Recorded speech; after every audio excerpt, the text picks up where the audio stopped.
Yesterday was about storytelling and verification of information. Today we'll talk about a different topic, and I would like to use the show or the wow factor. ومجموعة من الكيس ستاديز اللي مؤسسات أخرى اشتغلت عليها. بحب اللي عجبه إنه عن جد يقول واو، خلينا هيك نكون انتراكتيف شوي، وعن جد نحكي واو ونحيي الشباب على الشغل اللي اشتغلوه. على وعسى إنه بيوم من الأيام كمان من هاي المنطقة اللي أكيد بتعاني الكثير من التحديات والكثير من الصعوبات تكون تقنيات مثل الذكاء الاصطناعي في غرف الأخبار هي أحد الحلول المتاحة لحل هاي التحديات. بداية أنا اسمي سامية عايش، مشرفة التدريب بمبادرة جوجل للأخبار. يعني وظيفتي باختصار إني بروح بزور غرف الأخبار، بتعرف عليكم كصحفيين وعلى زملائكم في كافة الدول العربية، بنعطي مجموعة من الكورسات وورش العمل عن موضوعات إلها علاقة بالتقنيات المختلفة اللي طورتها جوجل وغير جوجل أيضاً لحتى يصير العمل الصحفي سهل.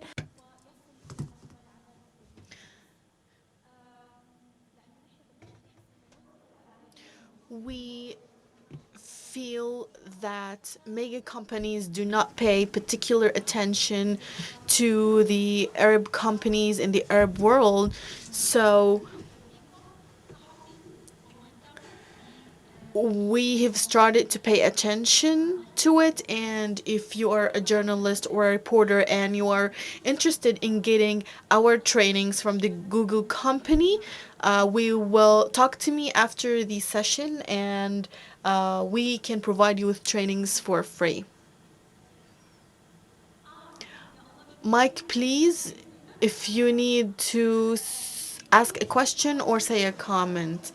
In the Google Media Initiative, I said that we provide trainings on visualization, storytelling, and verification. If you're interested, talk to me after this session. And I would like to emphasize that we provide them pro bono.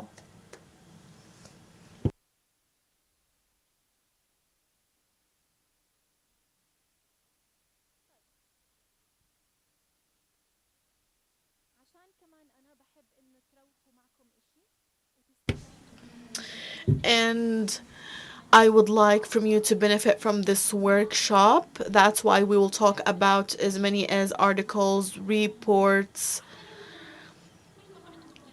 and tools. You all have cell phones. You can please download QR reader from the Apple Store or the Play Store. For each report I will talk about today, it will have a QR code. When you scan this code, it will take you immediately to the link on the topic or the report that we will talk about. Instead of getting all your emails and cell phones, you will have all the information you need through the QR code.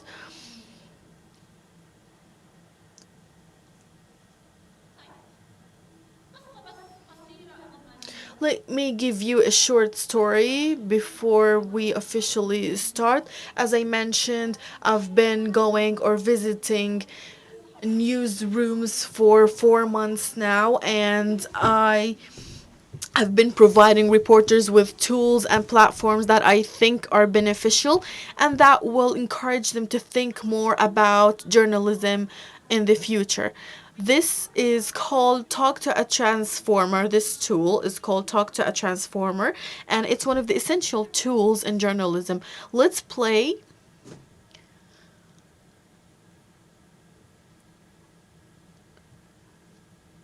Let's play the video.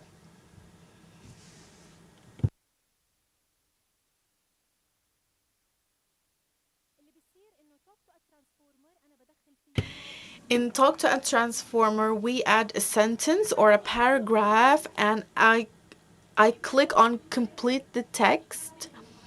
The computer starts to complete the sentence or the paragraph. It's only available in English, and for now, we're not sure if it will be available in other languages in the future. And when I ask for another one, it will give me another copy of the text that it will produce. The QI is still medium, but this is the second version, which is smarter than the first version. And because we are talking about a machine here, it develops with time. When I talk to reporters in newsrooms about this tool, I see fear. The first thing I see or I hear is that if my children know about this tool, they will use it to do their homeworks, and by this we kill innovation in schools. Another one say or said that some people may use this platform or this tool to use it for plagiarism, for poetry or other materials. Tools like this and machines like this some reporters fear that this tool may take their role. Personally, I don't think it will happen. What do you think?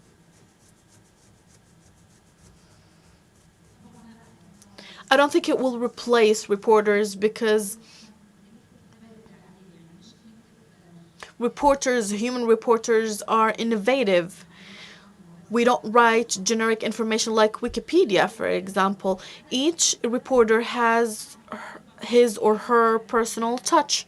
So this machine or this tool gives you what you ask it to give, what you dictate it to give or to do. Thank you for your opinion. Who would like also to participate if you agree or disagree? Speaking of news, I couldn't agree more. We don't have a fixed formula or recipe to write news and reports. I am the chief editor in Al Masrawi in Egypt, and we have a lot of reporters in newsrooms. And I was thinking of how to reduce or lay off or to reduce this number. I don't mean by laying them off, but I'm just trying to think of how to have just the right number of them. And we are thinking of AI, but using AI alone may increase the number of or the percentage of errors. And I think it won't replace reporters or editors. Hisham?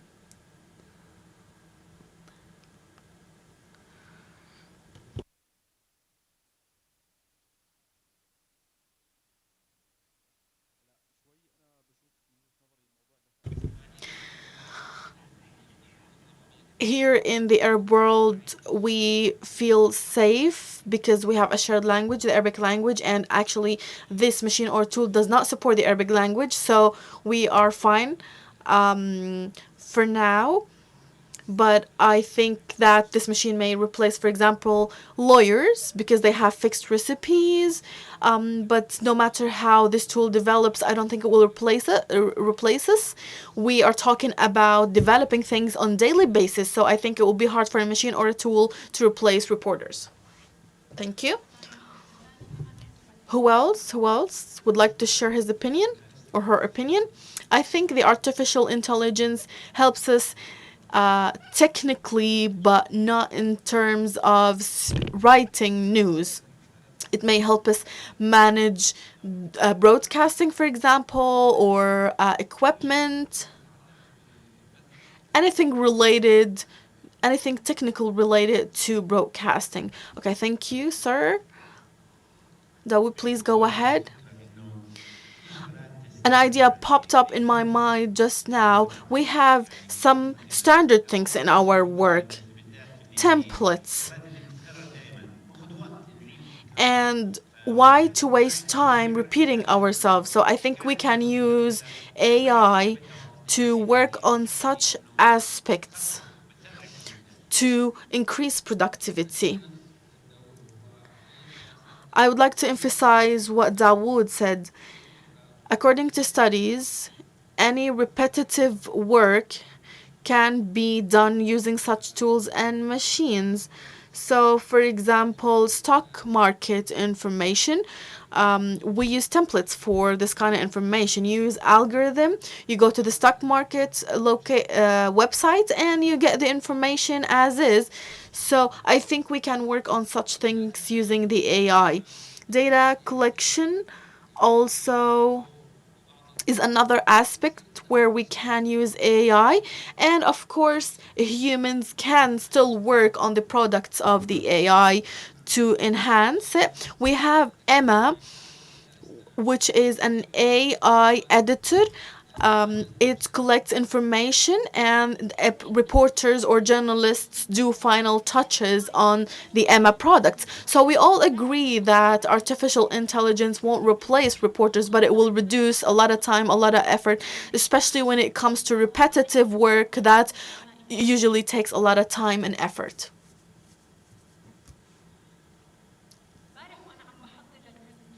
Yesterday, when I was preparing for the presentation,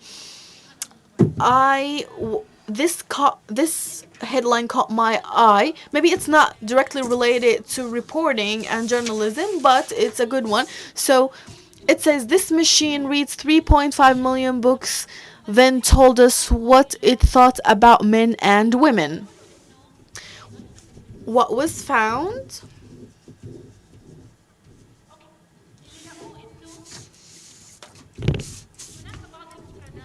What was found that there are specific vocabulary used to describe men and other vocabulary used to describe women in a positive or negative way. However, in total, the focus of the vocabulary used to describe women was about the physical appearance. For women, it was behavior. Of course, it's not easy for a human being to read 3.5 million books to get to this conclusion, but here we're talking about a machine that can work on repetitive work that reduces time and effort for human beings to do the work, as long as I feed the machine with the information or the instructions I need. This is just, I wanted to share it with you. I learned about it yesterday. I know it's not, may not be directly related to reporting and journalism. Do you recognize this guy on the screen?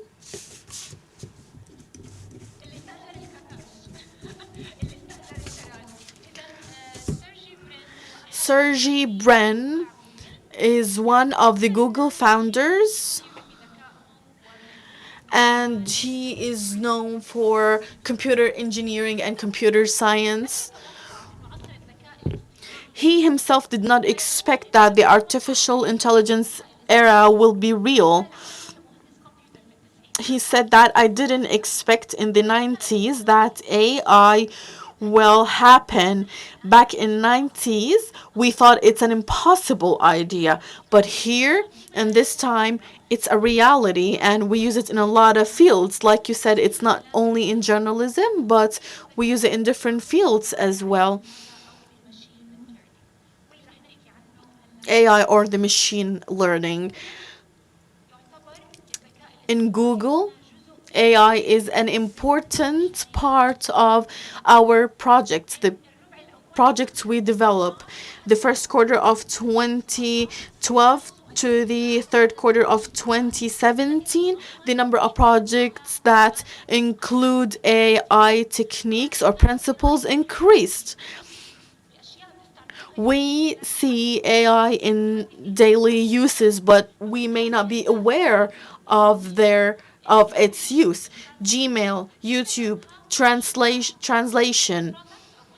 All of these are products that include AI. Why do we need or we want to use AI?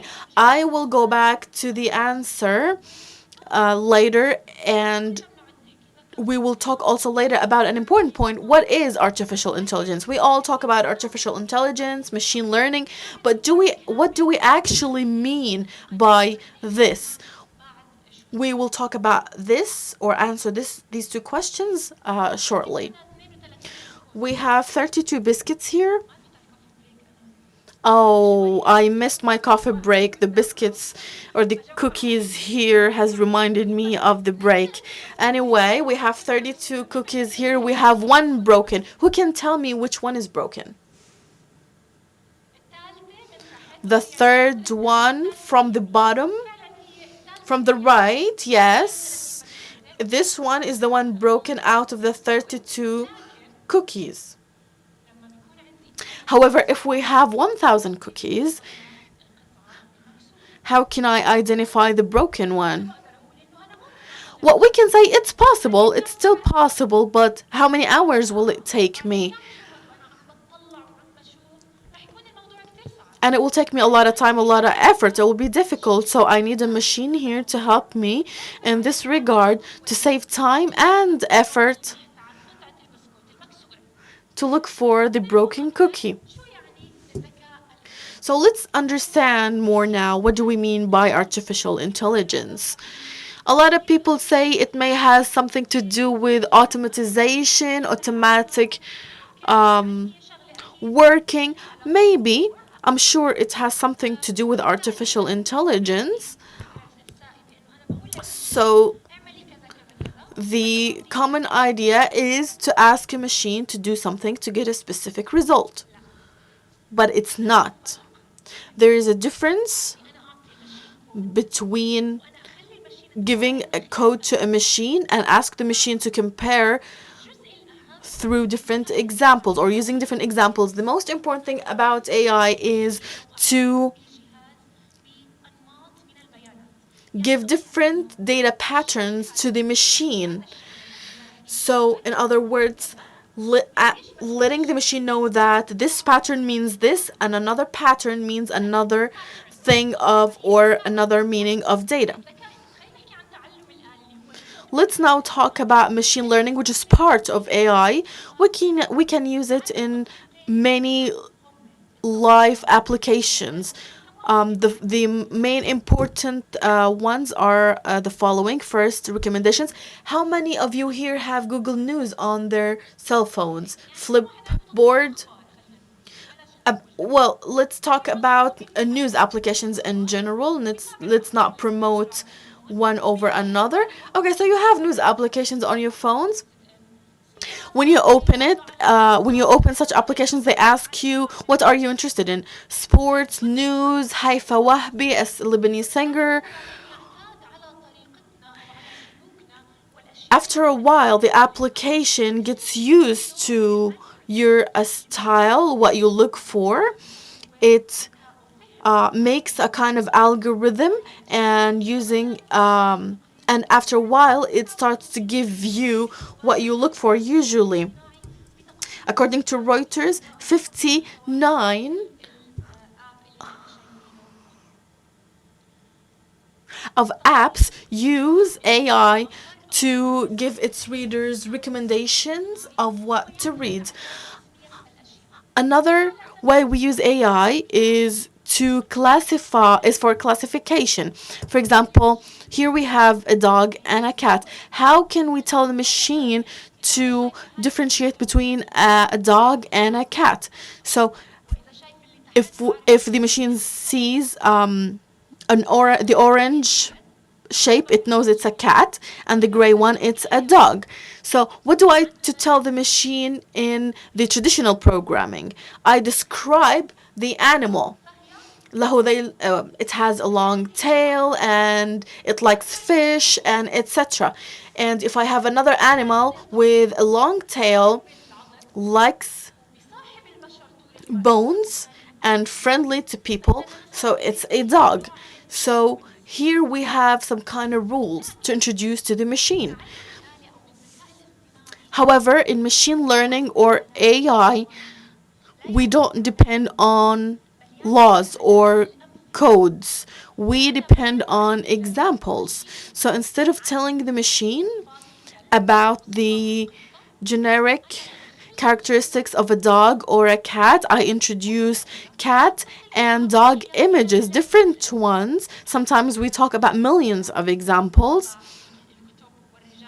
Like the example about the books and men and women, we talked about before. So we introduced different examples of dogs and cats and let the machine understand the differences through the pictures, so it understands it, and they develop models to use in the future. So when I introduce this dog picture to the model, the machine will understand it's a dog. So the basis here is comparison based on the instructions or the information I introduced to the machine.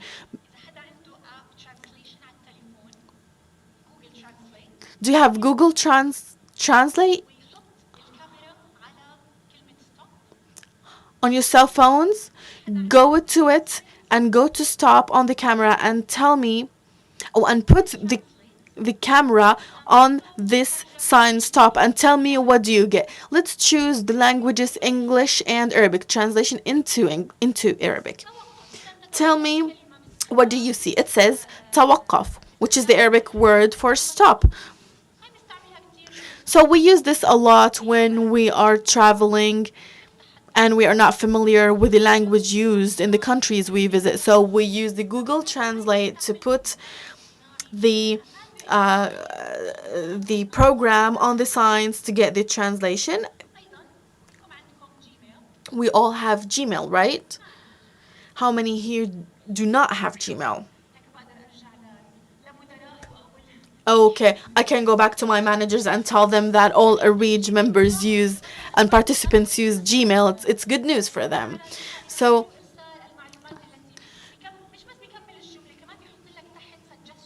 we see that in Google Translate you have suggestions on how to respond to something like thank you for meeting with me. You will have a lot of recommendations like thank you for meeting with me. I will send you information later. I haven't used it even once in my life, maybe because I'm trying to have my personal touch and avoid using machine responses. But anyway, this option is available whether we like it or not. It will develop because it will save time on us and it will be more used in the future. We also have the voice technology, Alexa, Google, other smart applications and machines use the voice technique. How many of you here seen the kid whose mother found him use Google Home to help him with his math exercise or homework? So the kid asked Google to give him the answer for 2 times 2, and the answer was 4, or 3 plus 4, the answer was given to him as 7. So she found out that Google is doing the homework on her son's behalf.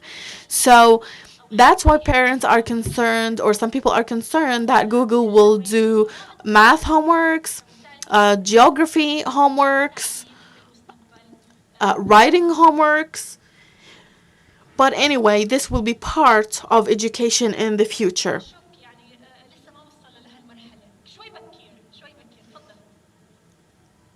Mike, please.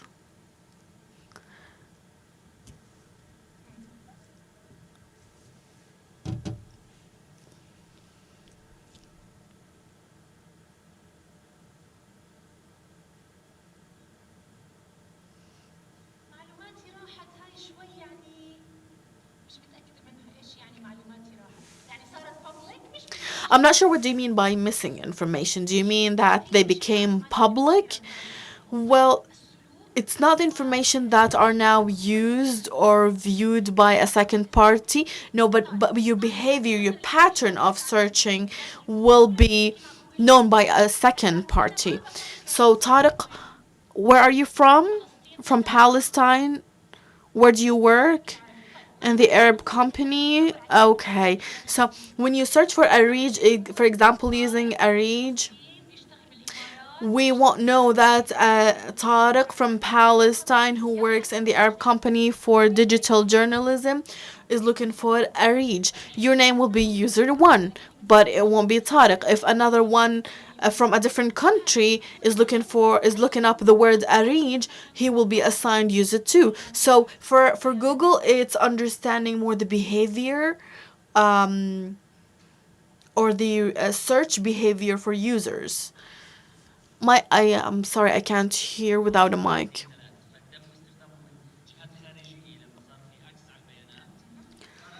But I know that external parties used our data.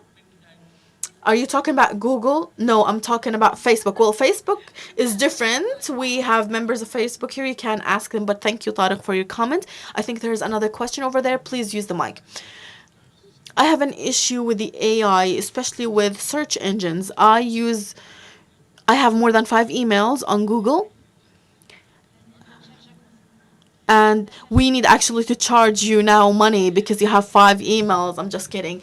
Um, anyway, when I use one of my emails to search for information, it gives me certain results. When I use another email, I get different results.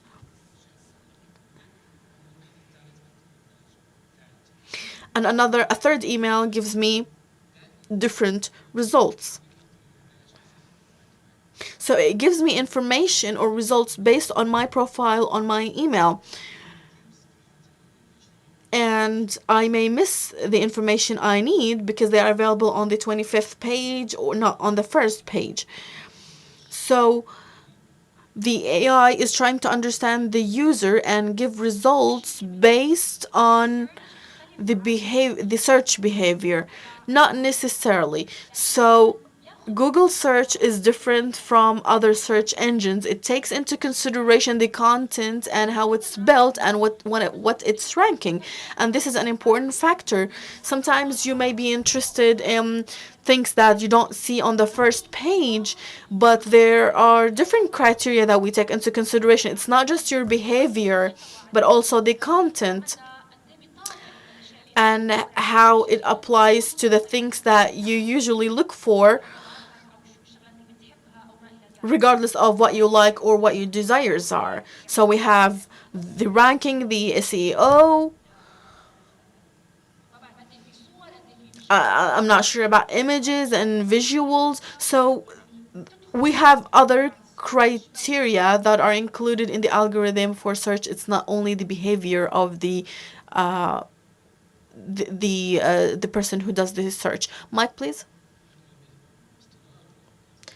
Well, actually, as a reporter, this is an obstacle for me. This particular point, the information or the results I get are based on the profile I use for search, but it's not necessarily what I'm looking for.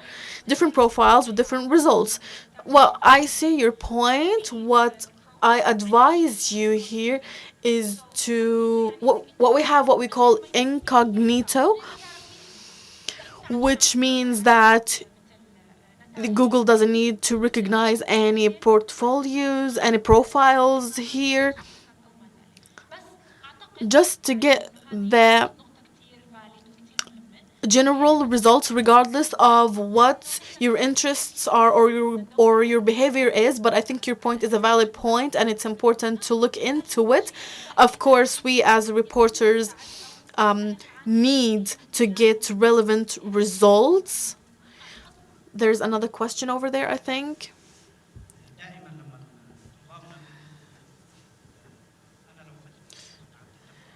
We hear our students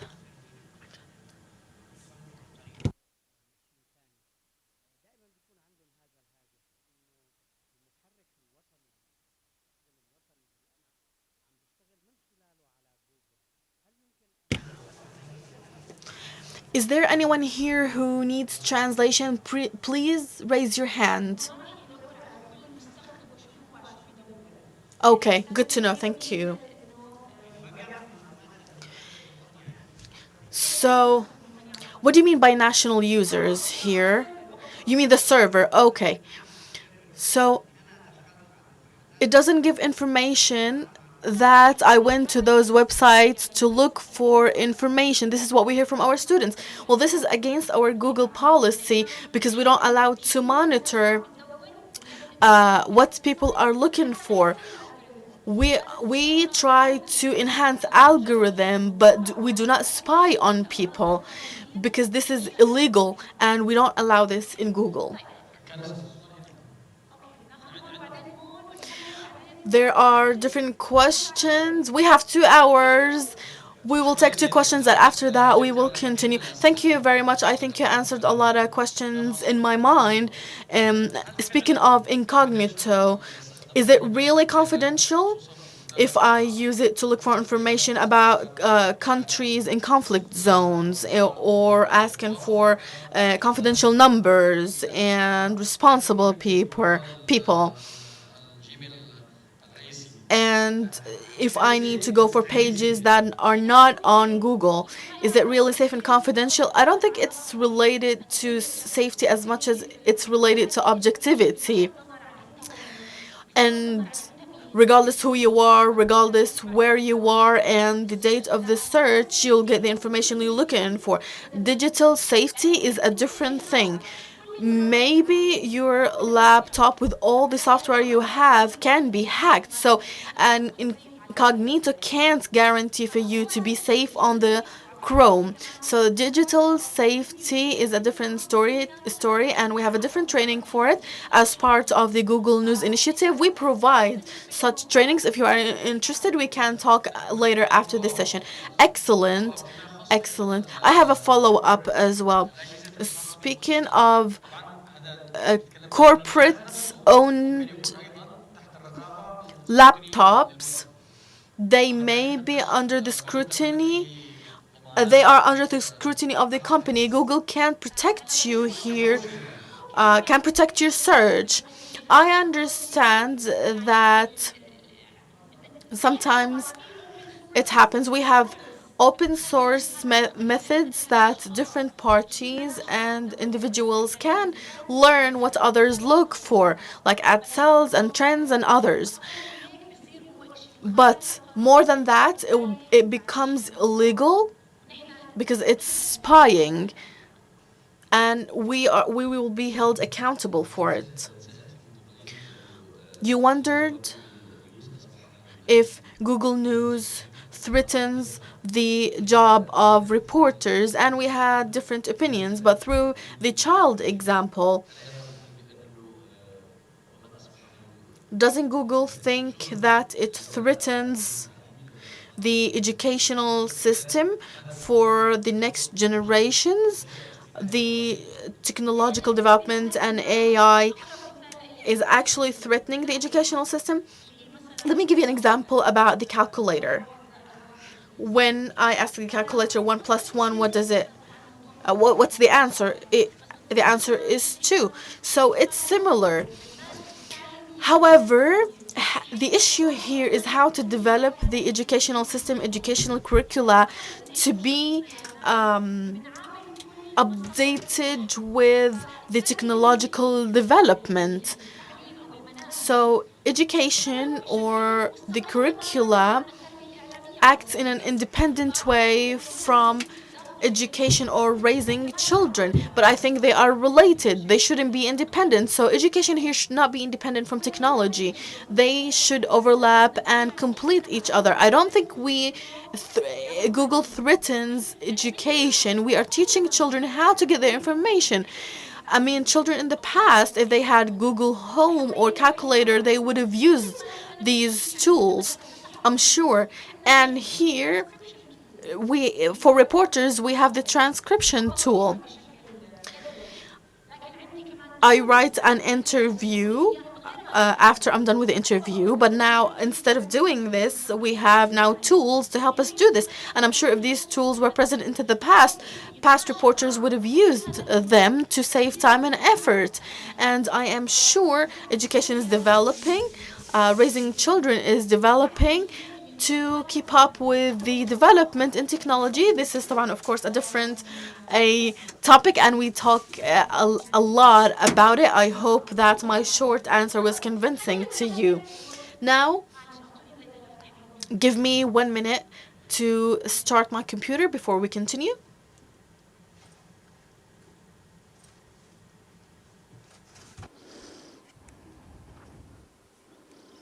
اوكي. امبارح على فكرة كان في جلسة تانية عن Today there was a session regarding artificial intelligence in the newsrooms. I don't know how many of you attended it.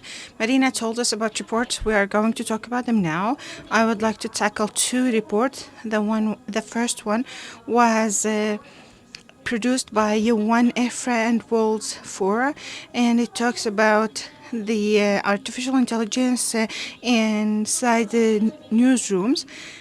The most findings of this report is that we are living in an era where the artificial intelligence has a great impact inside the newsrooms. My greatest example, the one I like to give most regarding the transcription, for me, transcribing the reports was just a waste of time and effort. But when transcription tools were invented, or speech to text, this effort, this waste was just faded, and I only make a quick review. That's why I'm saving my time and effort. Another point, in the future or even currently, there is an interest to make AI as a main part, as an essential part in the newsrooms. The third finding of the report is that, and we can't breathe out of relief, is that the machine will never replace the journalist. Never, never, never. Don't worry. Mike, please. Mike. Please give me a good app because I have wasted half of my lifetime transcribing. Okay, remind me at the end to show you a tool, not only in Arabic, Palestinian Arabic, Jordanian dialect, Egyptian dialect, Syrian dialect, any dialect that you want, not only Arabic. Number 4, please use the mic.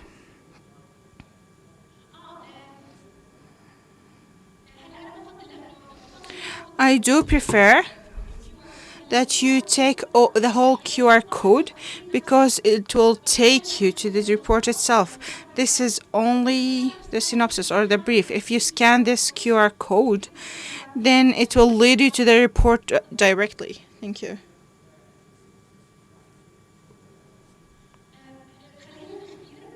Just leave it to the end.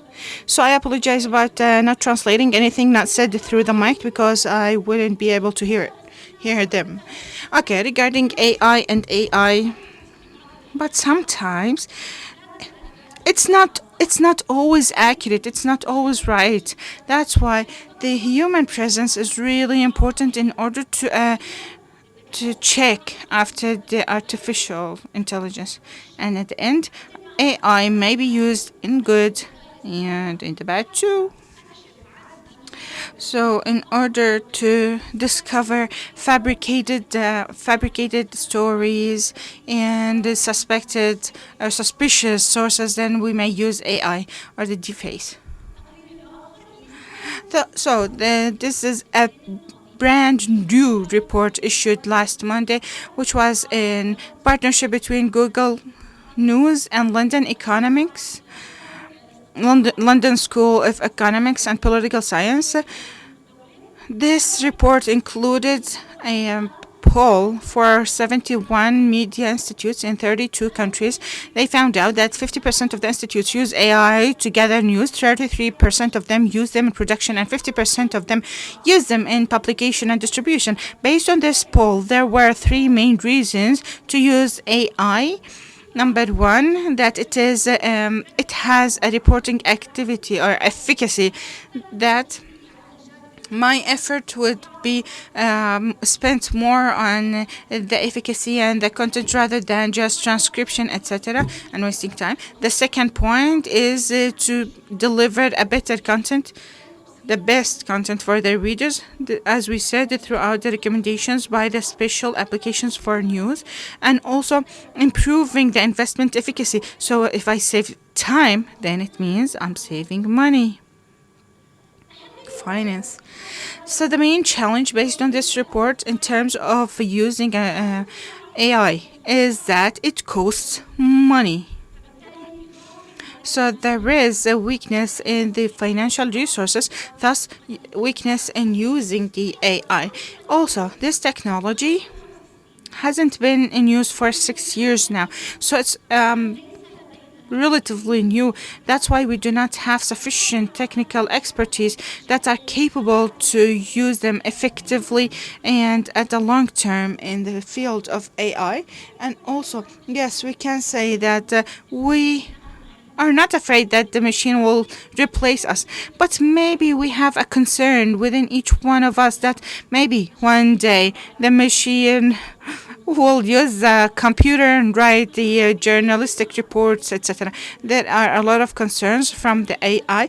We have the algorithm bias, which is that the machine will identify the algorithms and such being biased to one side without the capability of the human being to interfere. Another thing is to use it to use AI in the deep fakes and drunk information. And also weak transparency. So for me as a human being, I would say, oh, it's not in my hands. It's out of my control. It's just a machine. But scientifically speaking, oh, but I cannot give you I cannot expose the secret of the algorithm. This is the alibi, or this is what a lot of companies say. This is one of the concerns. Mike, please. Okay, not in everything. So this is the answer.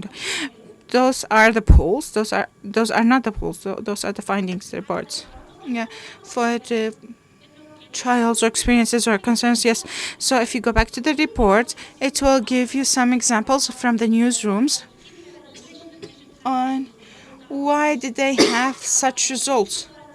So maybe I don't really remember examples, but the whole report. If you go to the link. Also, the concerns, the major concern is the control of technical companies on the publication market and the publication content market.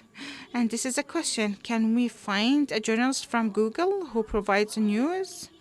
Our answer is no, because technically speaking and editorially speaking, they are different, but there will be always that concern that the technical institute, I know that it happens with you, with other institutes, they have times feed, news feed, they impose based on their algorithm, yet they impose a special or a certain policy upon the news institutes in order to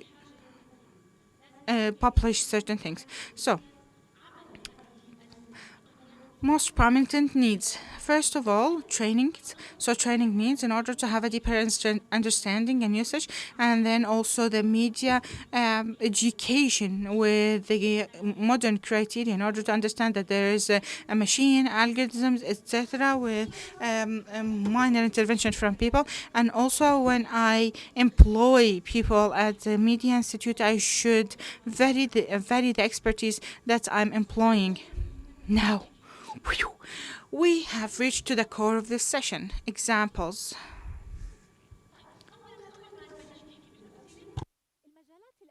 So before starting with the examples, we will start here with the fields that you can use or operate or use the AI. It's mainly three aspects. So in the video, so if we want to check any amendments on the video, if we want to see the follow-up of certain elements moving in a certain shape or model inside the video, or if we want to know the text. So if we want to verify names, analyzing feelings, sentiment analysis, and also mistakes analysis or error analysis, and also managing the varied languages and voice identification. And then the final field is the images, verifying things, classification, looking for certain products within a picture or an image. Can we go back a little bit? One slide back. Okay. Good. So let's start talking about the first example.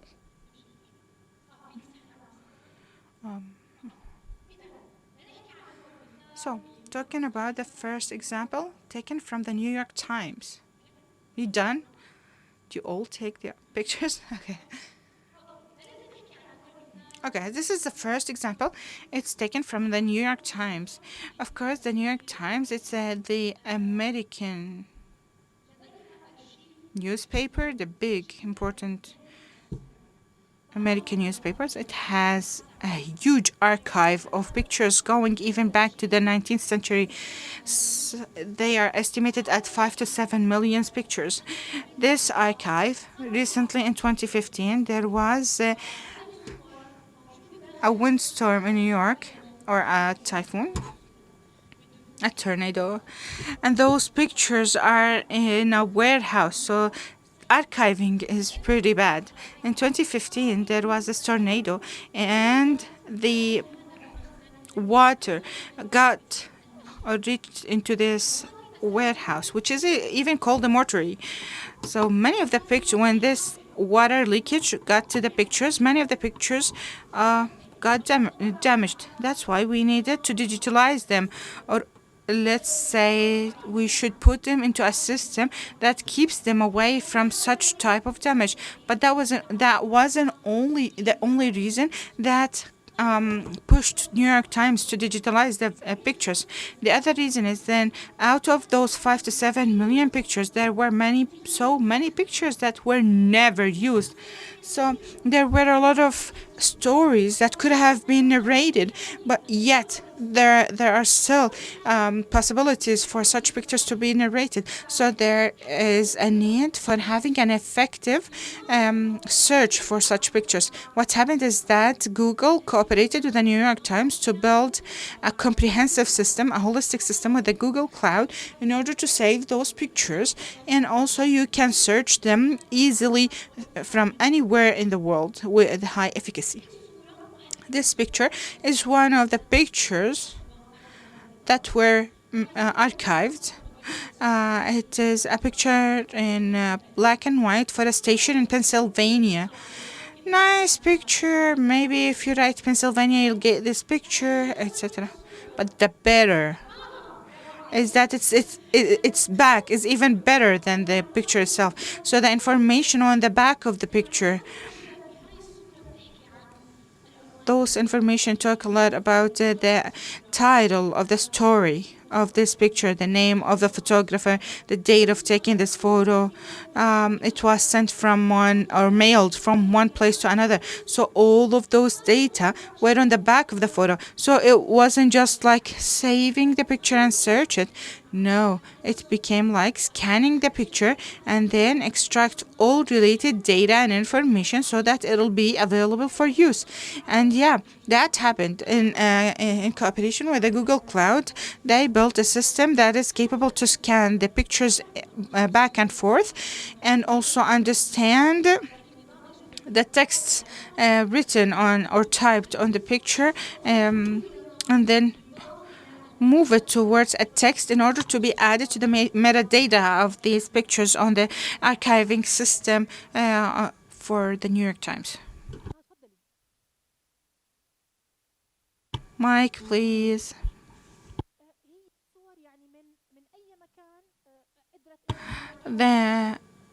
Those pictures are from anywhere that it could take a picture. So yes, these are the copyrights of the New York Times. So all the New York Times reporters' pictures. So those were only pictures. They were archived over here. I'm not talking about the 2011. No, I'm talking about the 1900 plus pictures. So are there other countries? Yes, I'm sure there are other institutes that did the same, but I'm giving you this example because it is one of the biggest institutes working with Google on digital saving for the picture. So this picture in 2016, what was the major event in 2016? What happened? Okay, it's an athletic event. Not the Mondial. The Mondial was last year. The Olympics in 2016. Where were the Olympics in 2016? Rio de Janeiro? Exactly. So the Associated Press was present, and the photographers team was composed of the following. It was composed of 61 photographers, 11 robot cameras, and 16 remote control cameras. You know the Olympics. There are a lot of sports and activities all done at the same time. Some underwater, over in the sky, on the over the mountain, etc. So many things should be. The many pictures should be taken using the new technologies of the artificial intelligence. Those cameras were used in places that the photographers were not able to be there to present physically there. It's like this photo is under the water, and also high areas. I can hang a camera without the need of having the photographer up there. You can imagine if you have like 100 sports competition all at the same time. Yeah, and also drones were used. But if I have like 100 sports activities at the same time, I will not be bringing 100 photographers to cover all of those sports. I may have various cameras scattered, distributed over there, and using only one controller. One photographer can control zoom in, zoom out, tilt, pan, etc. So this technology saved the AP, Associated Press, a lot of time and effort, and also bringing photographers to take such pictures. Also, another important point is that if I have somebody running or performing, for me as a photographer, I do not want to take only one angled picture. I need a lot of angles to be taken in order to have a richer content provided to the audience. Janet Bott. Maybe this is my best favorite topic. It's not only because I like the gender equality and etc., but because the idea is really good. So, Janet Bott. Before Janet Bott, this project appeared in the Financial Times in the US. The Financial Times has an annual gathering for brainstorming for the journalists. Any ideas that improve the lives of the journalists. So in 2014, there was a hypothesis that the number of pictures having or representing men on the Financial Times are much more than the first page pictures of women in the Financial Times in the US. So that was the first hypothesis. Then the second hypothesis was, what if we try to increase the number of pictures of women on the main page of the Financial Times? There might be better interaction from the female readers on the financial press. This was their hypothesis that they wanted to test. So they used something called the Janet Bot in order to raise their awareness. Each time there was an imbalance between the number of pictures between men and women. So this bot classified pictures like this: men, women, or an unidentified. So in case the picture has even one woman picture, then it will be called, or it will be identified as women. But if it has like very small faces or animals or no people at all, then it will be identified as unidentified or classified as unidentified. So the results were as follows. The findings were as follows. How many of you uses Slack?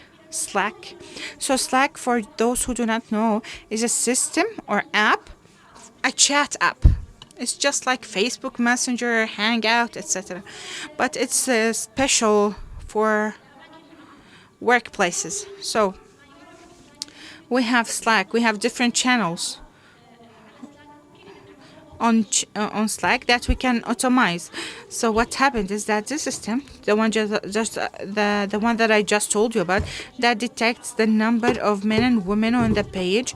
Every 10 minutes, it will scan the page and sends on a special channel on Slack for the employees and for the chief editor in the Financial Times, the number of men and women on the homepage. So this is the example, Janet. But on the UK homepage, it seems that 6 images in the top half features one man and one woman. It seems like 26 images on the rest of the UK homepage features 9 men and 7 women. So this gives an indication to the editor and the page manager at that time is that there is a case of imbalance between the number of pictures. So we need to change, maybe write more stories containing more women, or maybe we can talk about Hillary Clinton, but also maybe they were talking about Hillary Clinton, but then putting a picture to her from the back. So change the picture. So this would lead to changing the pictures based on the information provided in the report out of this bot. So how does this machine work? It is directly on the website. How many of you uses the chart lead? It is a methodology, just to know. It is on a web page to know which is the most visited story, how many readers, what is the interaction, etc. So this bot is very similar to the chart beat.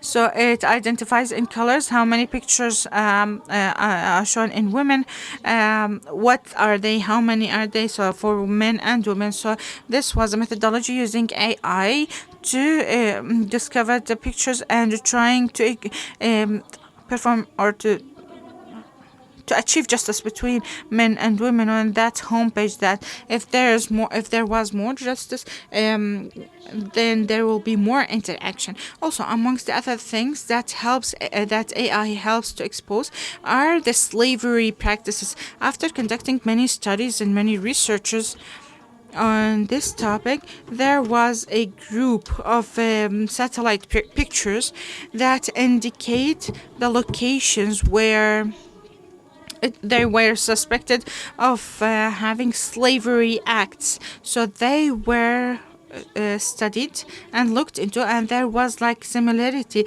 in the way people moved in these areas, how they hid their those locations, whether Asia or Southern America or Europe, etc. So through using satellites like Google Earth, it was pretty easy to expose those locations and also hold the people responsible, accountable, and also getting there and writing stories about that. Next, please. Also, amongst the projects that we have worked in Google News in cooperation with the Technical Institute, if you go to the link, you will know its name. I'm sorry, I cannot just remember it right now. It is exposing illegal hunting. Imagine that throughout the world, we have 127,000 ships fishing throughout the seas of the world throughout 24 hours. Every 5 seconds, those ships send signals. Those signals are known with the AIS messages, or the Automated Information System. So they give us information regarding the ship, the activity, what is it doing in that area, the route, and the time duration. Some of the ships or of the vessels should be doing one thing, but apparently they do something illegal, which is the illegal fishing. So this tool helps exposing such illegal acts, and this machine is used vastly in the environmental journalism.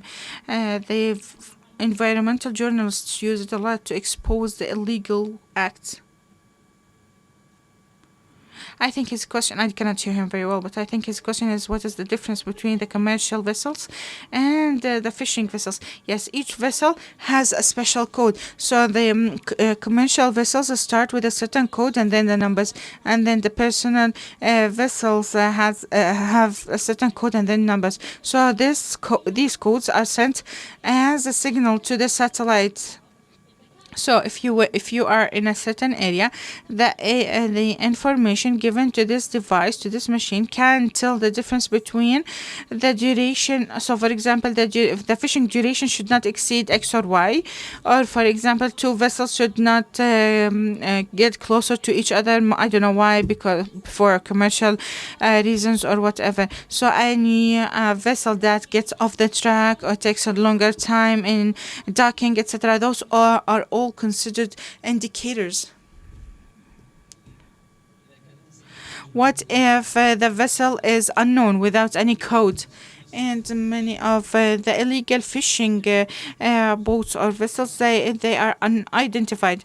Yeah, right. But still, those vessels, because we are still talking about satellite images, so the satellite images can expose those vessels even without having a signal. But it'll take a longer time to identify the vessel and communicate with the specialized authorities near to this vessel. What we're talking about more is the speed of response if you have an AIS system. But without AI, it would need a longer time. Are the data available?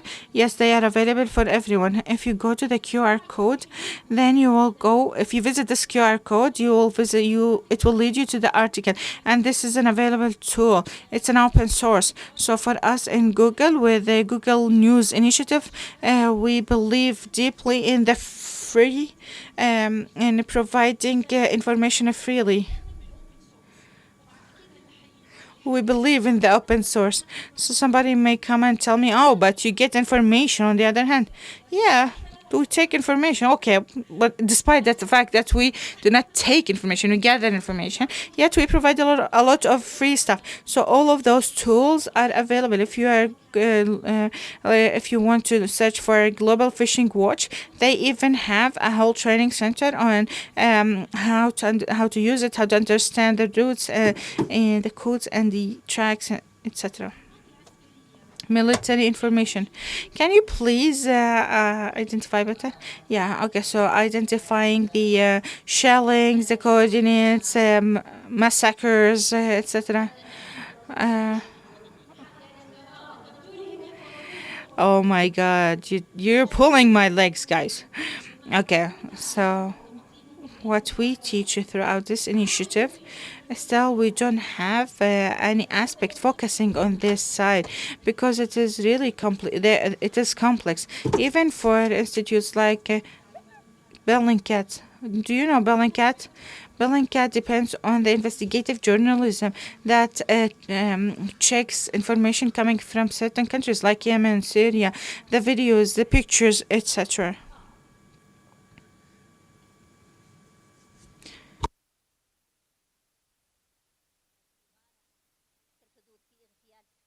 So if there's a strike or massacre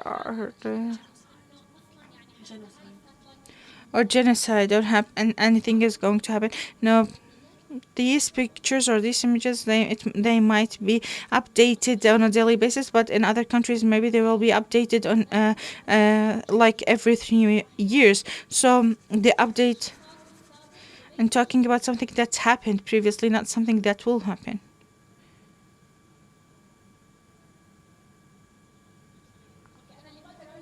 What I can say is that all of the Arab countries, they are not updated instantly. Unfortunately, in the Arab world, those tools are not really used a lot. So when we don't use them, the Mother Institute would say, "Oh, they are not using it. Then why would we update it?" But in the U.S. and in Europe, they are used. Okay, but if something illegal happened in the Arab world, then we wouldn't know. This is different. Those projects are not Google Earth.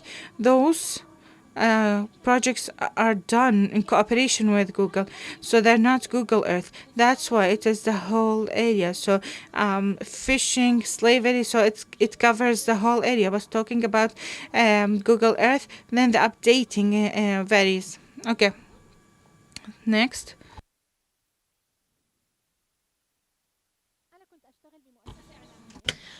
I used to work in a media agency and I was particularly responsible for commentary on Facebook, Twitter, and other platforms. I used to be a lot bored when I was asked to read what people wrote in comments and I was asked to reply to them. So we need to show that the media agency is interactive with the users. When I looked at the comments, you know the saying in Jordan and Palestine, it's better sometimes, which is it's better sometimes not to respond to anyone. So I think by not responding, I'm responding. So we have the perspective tool, which is put on the website to make filtering on the for the comments that include very taboo words. So I can use it in the example I gave to you about myself while working in the media agency. And I can tell, using this tool, I can exclude some comments from showing. You all know what kind of comments I'm talking about, the taboo comments on YouTube and other social media platforms. I'm not saying that we're preventing people from speaking up their minds. I'm just saying that we need to keep professional comments. So but not taboo comments. So I use the perspective tool that excludes the very taboo or very tough or rough comments in particular contexts. And as an editor, I can review other comments after I use this tool to filter the comments and see which comments are the most valuable. In Twitter, we see a lot of comments on a given page, except for very taboo or harmful comments.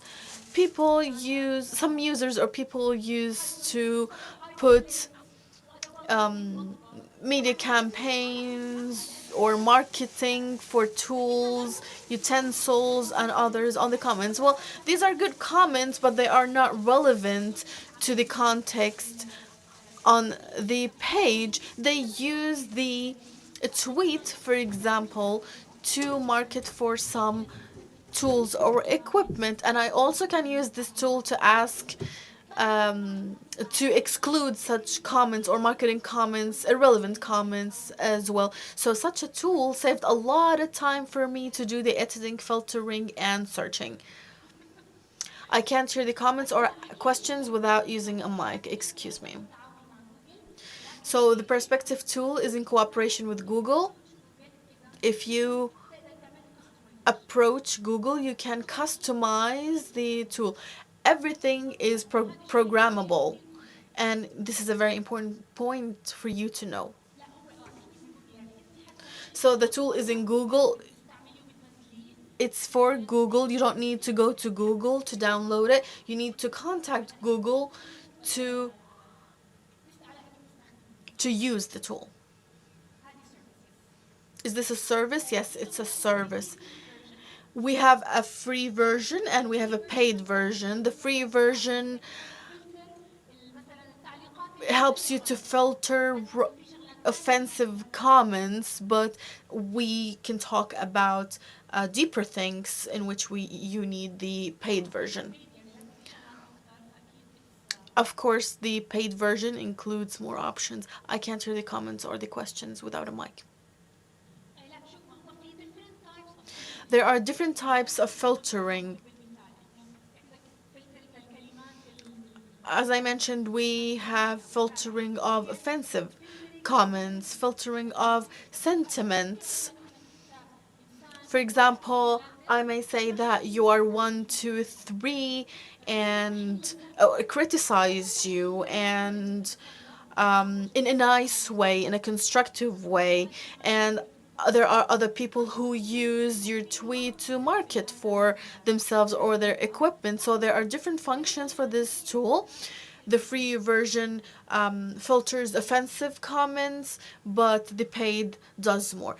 What about the links that people put under the tweet? Well, it's included in the paid version, not the free version. Next.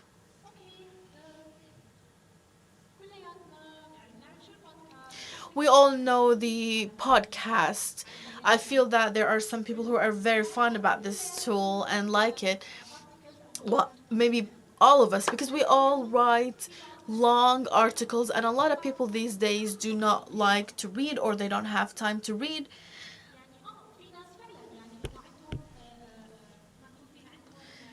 And also, people with special needs, seeing impaired, for example. So we need different formats to present the material or the content. One of these forms is the voice.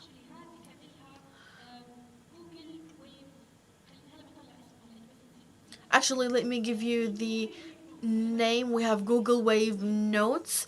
I will check and get back to you. It's a plugin. You work with Google on downloading the voice you want on your device. No, excuse me, the website, and it automatically reads the article and publish it on the web page, a website, and it's available in the Arab world. There are many websites who use this. Is this paid or for free? It's for free. I will get the exact name for it for you and get back to you. So next, this is the tool Talk to a Transformer that we saw at the beginning. The VIX website enriched this tool with about 8 million articles to instruct the machine on how to write articles and review articles for products and others. And this website was able to publish those articles and reviews.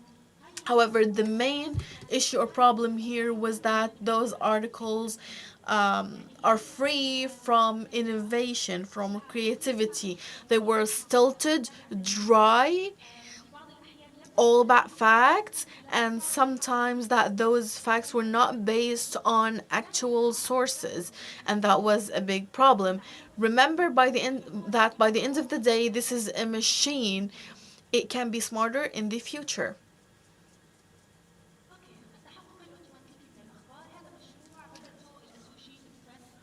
The Associated Press started this project 2 years ago, which is a fact checking. They got funding from the Google News Initiative.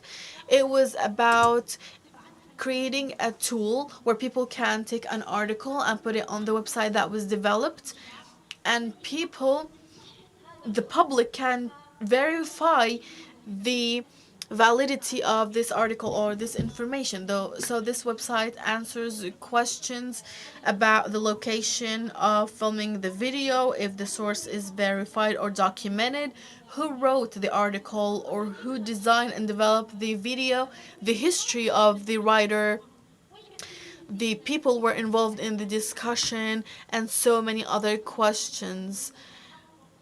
This saves time to verify information or on what's going on. This project is still ongoing. It started 2 years ago, and AP is still working on it. And it's one of the projects that we are very proud of because verification is very important. Well, we're talking about the AP here, and I think AP will finish this project. Please go ahead, Mike.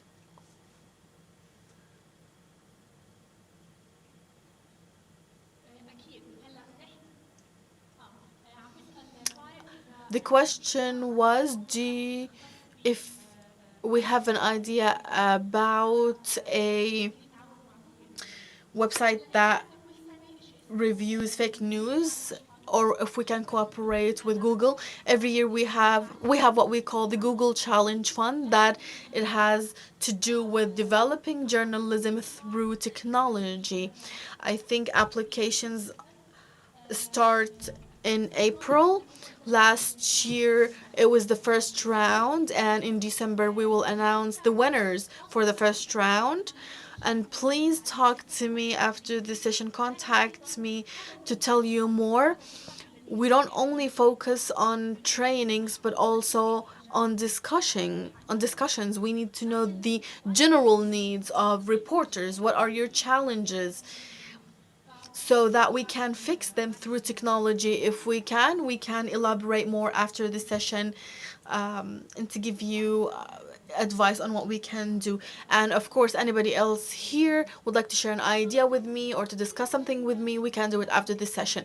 What are the Congress interests? It was important for the US to know the opinion of a congressman about a given topic. Of course, congressmen were elected based on certain criteria, and after their election the Congress wants to know what are the opinions of its members. We can of course go and ask the 300 members of the Congress, but this process consumes a lot of time, it wastes time, so it's good to use the AI technology to get such information. So the US published the ProPublica website, where the machine is feed it with all the statements, articles, media writings about all members of the Congress. This machine knows or checks what kind of topics that are the most trending, and it can tell what kind of topics that a given member fights for or looks at, he or she ignores. So the machine can give you a full library about each member of the Congress, about their interests and non-interests. James the Digital Butler. How many of you here is a subscriber with newsletters for any website? How many of you here reads them for once or twice and after that you ignore them? A lot of you, I'm sure you feel that you get a lot of links and a lot of things that you're not interested in, and you get a lot of commercials in those links. The Sunday Times and Sunday London also applied for the Google Challenge Fund, and they got funding, and their project is ready now. The project is a plugin that understands each user and what they look for in this news website. Let's say that I'm Linda on Sunday, and for a whole week I used to log in for 5 times, especially in the morning, and I focus on Donald Trump or oil, Saudi Arabia oil, and the US movies. So this we're talking about different topics here. They vary a lot, but this is what I'm interested in. The James Butler, which is my digital server, understands me and understands my behavior and interest. And here we keep talking about behavior. After a while, it starts to develop a newsletter that is tailored for me based on my interests, that is sent to my email. So instead of going to Sunday Times and look for Donald Trump or the US Office Box or the movies, this plugin will get all the information I look for and send it to me to my email without going to the a news itself and look for it. So this plugin is like a mediator between me and the website, and it's available in the UK, it's available in English, and it's a good example for things that can or may be used in the Arab world. Mike?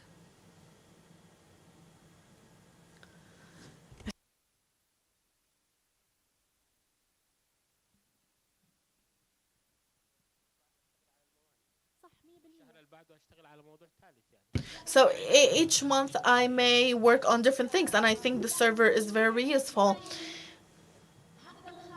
This server provides services to the public, you are an investigative journalist and you can use the Google Alerts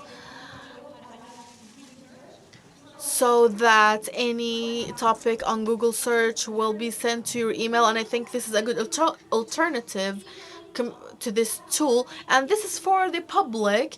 And it's a way just to show how media agencies can use it to publish media reports, not for reporters to look for media stories.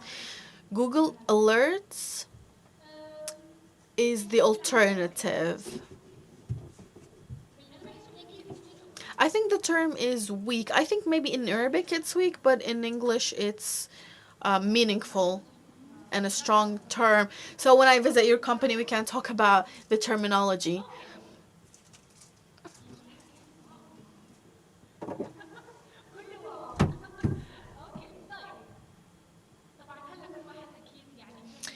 I'm sure that every one of you here has different ideas in their minds, and you are collecting ideas that you can take back to your editors. I'm sure that the AI is a very beautiful thing and it has a big wow factor to it. However, there are some advice and recommendations that we need to take into consideration before we apply artificial intelligence. First, without having a system where we can organize data, AI won't work. For example, remember the New York Times and the images we talked about? If there was no system to keep uh, images, AI would have not worked because AI depends on organization and archiving. So we need to have organized archiving for data to facilitate the application of artificial intelligence. Next. To me, this is the main or the most important reason or the only reason that we need to focus on. Why do we use AI? It's not because I want to show off to people or Samya uses AI. So there should be a logical reason to use AI. For example, sparing time or saving time for reporters and others, verify information I got in full, organize my data and images so that it will be easy for the public and reporters to access such information. So we need to have a motive and a reason behind using and applying AI to be very useful in the future. We start on a small scale, then we grow bigger. Sometimes we start with a small project, like when Tariq talked about verification or fact checking for fake information. This project may start small, then we grow bigger. And it's easy to apply AI to small things before they go bigger. And finally, it's important to work together. So if you have an idea from a media agency, it's good to communicate with the technology agency to see if you can use the technology or develop technology to serve your purposes and your idea that you got from the media agency. In the Arab world, unfortunately, we don't work collaboratively. We don't enjoy the teamwork. So we need to change this, and it needs to become a priority for mega agencies to cooperate with each other. I just wanted to present here in short the applications we can use in the journalism field using AI. First thing, verification of news and videos. Those who attended the fact checking workshop with me, we talked about several applications such as using AI in what we call the thermal analysis of videos. in a way that you to know if anything was changed on the video, if it was divided, if it was photoshopped. To digitalizing images and videos, it's important to have a place where we can store the images, and in order to be able to read the content on images, not the images themselves only. Article writing, we don't have to rewrite articles from scratch. In some articles, we may have what we call backgrounds about things happened in the past or information about different characters. So we can use AI here to write articles. Public commentary control. This is very important since we live in the social media world. How many of you here has Facebook, Twitter, Instagram accounts? I think all of us here. So the time we use to put comments is huge, and we have a lot of comments most of the time, so I need the machine to filter those comments. Gender balance is not only used in journalism but also in movies and movie scripts. In the US, it was found out that the time given for male actors is way more than the time given for actresses. And this was discovered because of such technology, and based on the findings, they developed different scenarios to make changes. Facilitating taking images. Maybe we haven't talked about this much today, but it's a challenge we have here in the Arab world. Data collection. Data collection is one of the challenges here in the Arab world. We don't have sources, and if we have sources, it might not be updated, it might not be reliable. So we need to have a system for data collection and find ways to utilize AI to collect information. What do you think of a quick quiz now? On your cell phones, we have two options. Either we download Kahoot from the Apple Store, or on the browser, kahoot.it. If you don't want to download applications, go to the browser. For those who are non-Arabic speakers, the questions will appear in Arabic and I will translate them to you so that you can still participate in our quiz. It's a quick quiz. It's fun.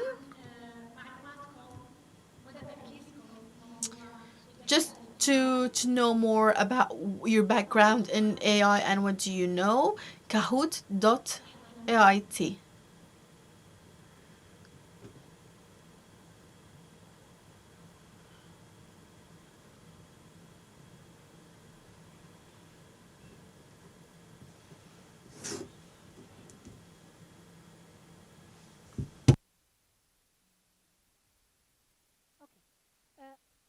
لما يطلع عندكم التطبيق We have a code here on the main page. After you asked if you want to use it as a student, player, or teacher, choose student. On the main page, at the bottom, you will see a colored code. Inside it says enter pen. If you're lost, raise your hand and I will help you. Enter the pen in front of you.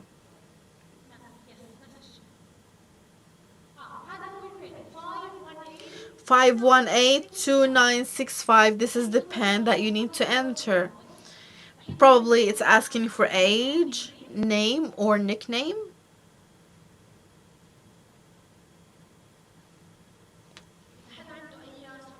If you're facing any difficulty, raise your hand and I will help you.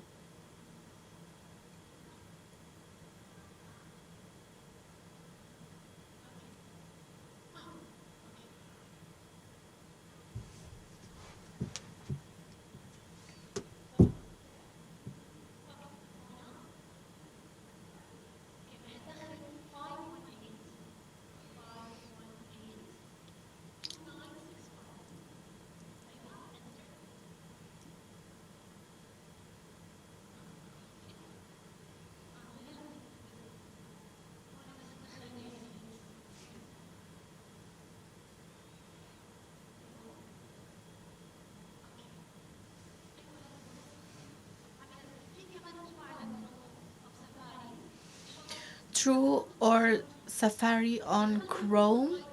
Enter kahoot.it. Anyone with problems? Anyone who needs help?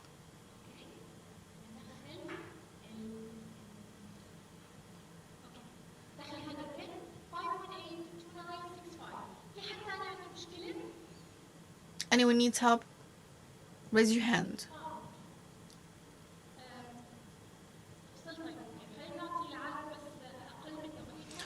Let me give you all less than 1 minute to finish this. And let me give you an idea of what we will do. There will be a number of questions on this screen with multiple choices. The multiple choices will be connected to colors. If the answer, for example, corresponds to the blue color, you need to choose the blue color on the cell phone. The system chooses who answers correctly and quickly.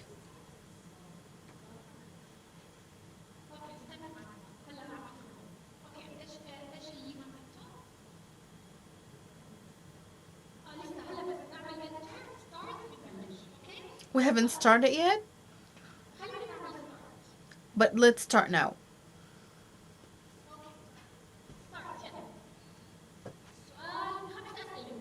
There are 5 questions.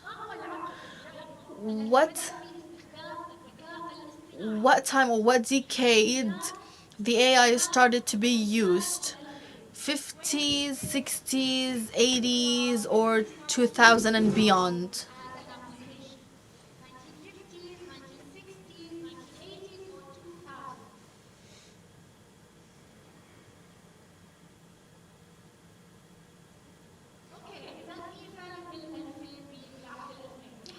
It's 2000s. Anyone faced a problem or an issue?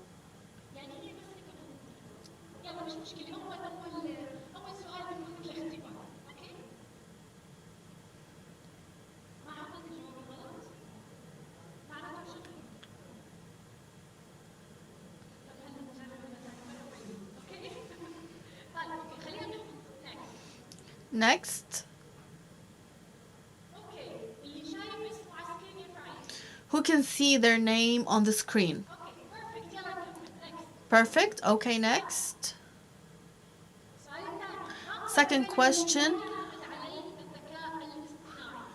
What is the action that does not depend on AI? No. What's the action that AI does not depend on? And you have the options in front of you. Patterns, classification, coding. What else? Okay, good. You all answered. It's not working for some people. Why?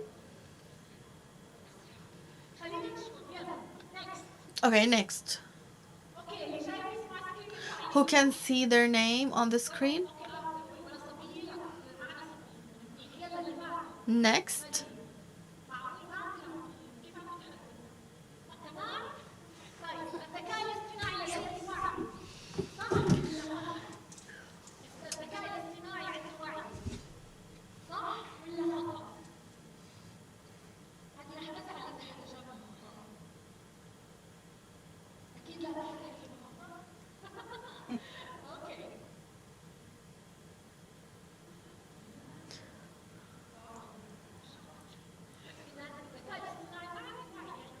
AI is not conscious. I'm not sure if it will be in the future, but for now, no. Who can tell me why?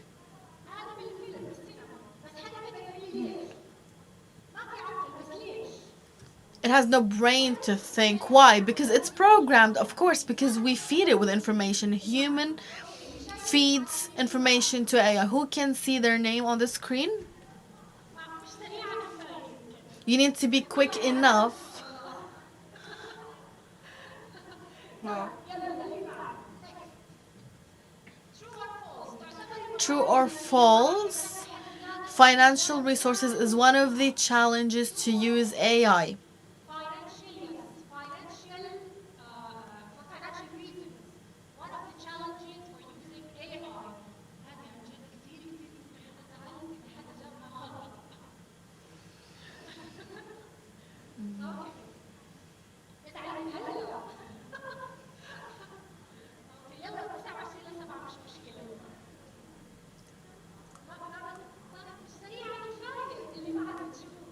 So next, who can see their names on the screen?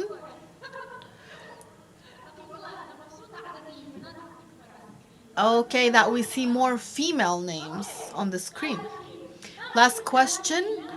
What are the areas that Google do not use in AI? Voice, smell, text.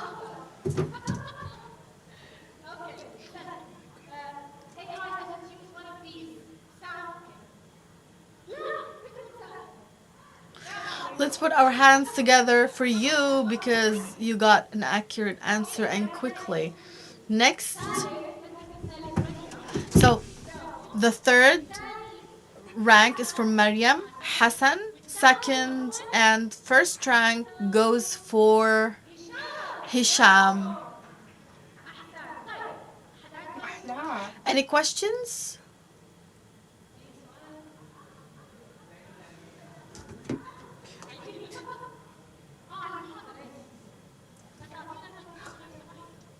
Do you have any questions? Yeah, regarding this presentation. They always used to say that the sarcasm is the biggest problem because you may write an article, a sarcastic article, but you think, but one might think it's a real one.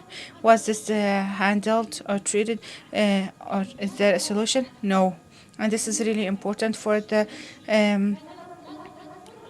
people that still do not differentiate between the fabricated news and the real ones. Who attended the fabricated workshop? We talked about a newspaper article about a Saudi man purchasing two Airbuses for his son. It was a sarcastic news, but they took it as a real news. So if people still do not differentiate, how about the machine? No, the one who did it was just being sarcastic. I have a question regarding the Financial Times. Janet Bott. Lately, they have assigned the first female editor. Yeah, she's Lebanese. Was it a result to the AI? Was this related to the AI in any way whatsoever? I believe it's just a group of factors. So she's a really highly expert, highly experienced journalist, and she has been in the AP for a long time. No, I cannot say that it is the responsibility or the factor of the AI, but I can say that the AI is a really good tool in this regard.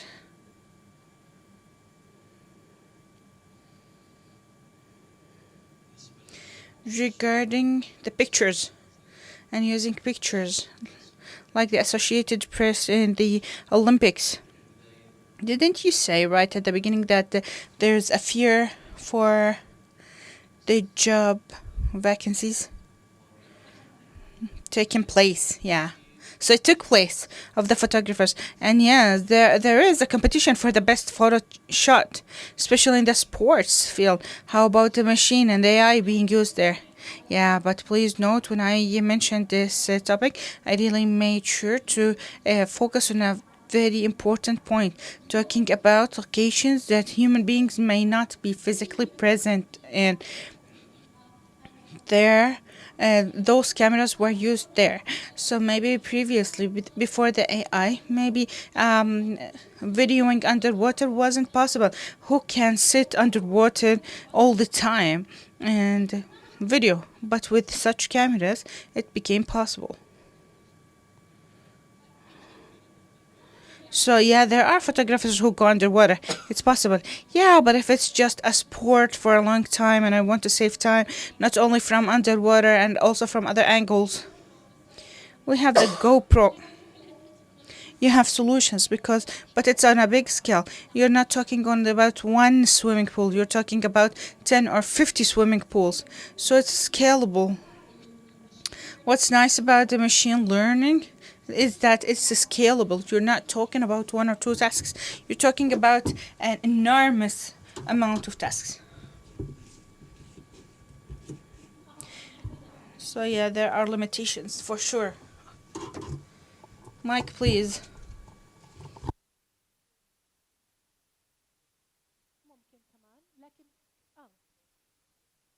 Possible, but difficult.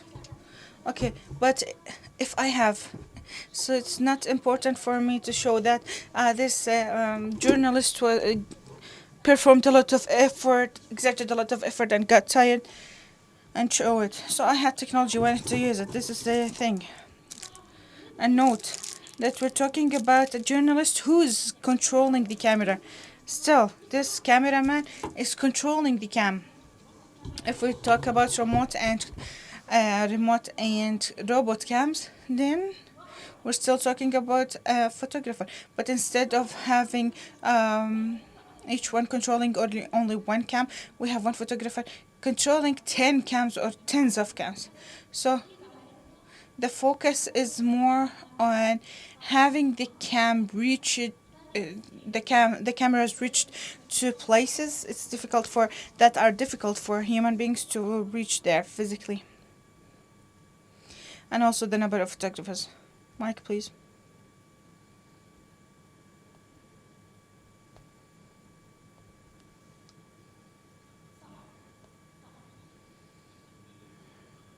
Some of the pictures, like that one for the burnt kid, contributed to stopping or ceasing fire. I agree with you. But at the end, what did we say? Would the journalist be replaced by the machine? No, because journalism is not about writing only. We have a lot of tasks,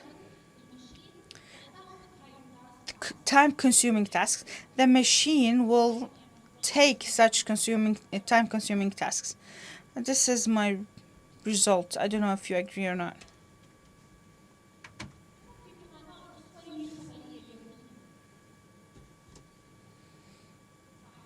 Photography is an art in itself, yeah. But also, I need. There are some pictures that are only informative.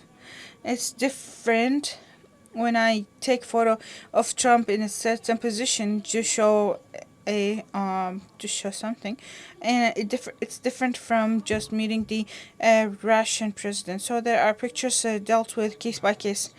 Thank you. I just wanted to attract your attention to that we face a lot of concerns from AI or information from us being shared. Or so our major challenge now is that those who do not develop, they get extinct. So we need to know how to handle them and how to direct this machine to help us and for our benefit.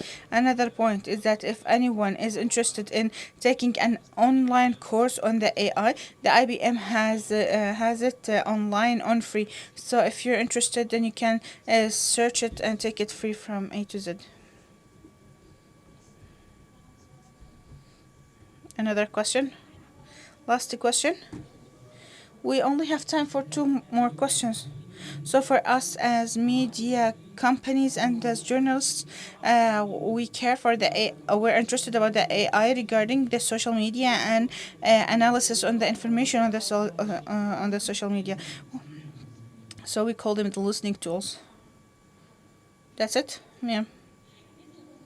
Thanks. Thank you, Tariq. Who had a question? So here. I didn't get your question. We are media companies and journalists.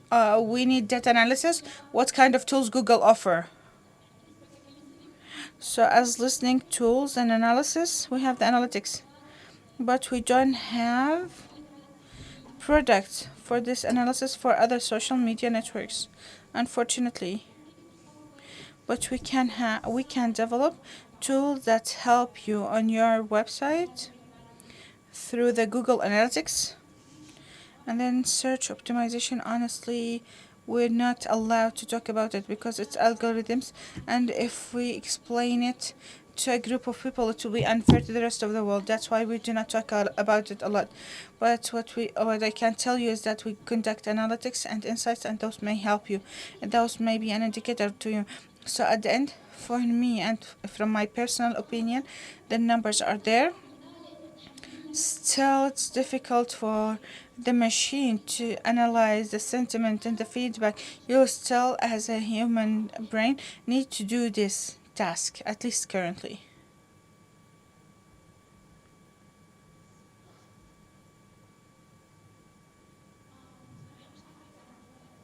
I don't know if we have time. So, I'll give them to you when we're done. We didn't hear the question.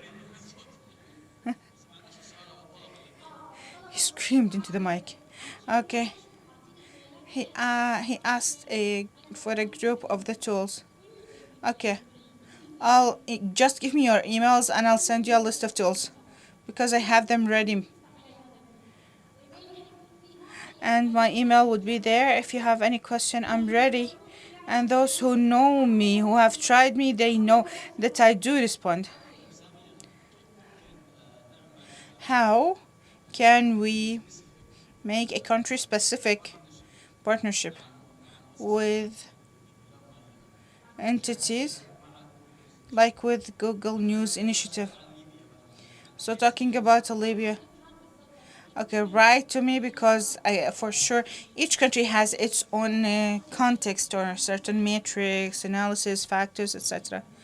We'll talk about it. Okay, thanks. Thank you. I was happy. Thank you for being here. It's my pleasure to be over here, and it's my pleasure to have talked about such an important topic. It's the beginning of the future. Read more about it to know more. If you want me to send you the list of tools, just give me your emails.